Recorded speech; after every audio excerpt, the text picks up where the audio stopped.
Such mental helplessness, which is first experienced in childhood, continues into adolescence and adulthood.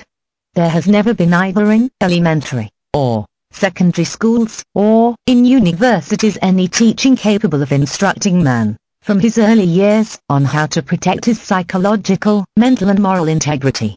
He has not been taught how to seek and find the imponderable resources contained in his mind and, in particular, on how to acquaint himself with the use of his mental defenses. Had this preparatory training been introduced into the regular curriculum, mankind would not have reached the dangerous and regrettable crossroads in which it finds itself today. There has been, no doubt, an unjustifiable indifference on the part of those responsible for man's educational program, or else a total ignorance of the human possibilities with respect to their own mental defenses. Apart from what we have just pointed out, there is something that must be examined, observed, and reflected upon with comprehensive, rational and humanistic criteria.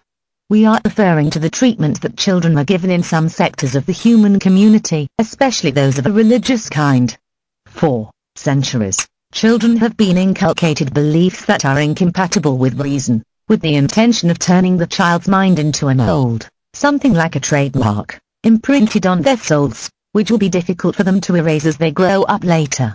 Some inculcate the fear of God, but naturally making them believe that they will be assured salvation by professing their cult.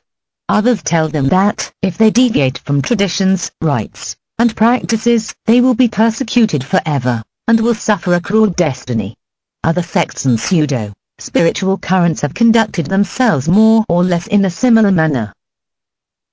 The communities that follow rigid, extremist ideologies use the same method.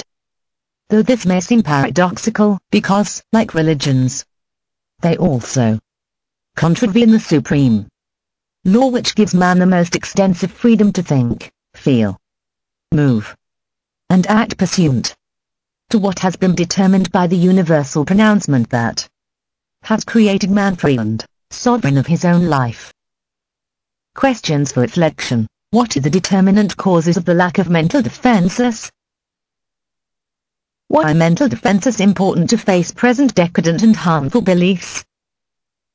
What resources Logosophy provides to help parents building up mental defenses in children in order to reestablish freedom of thinking and healthy behavior? Why is it harmful to inculcate the fear of God?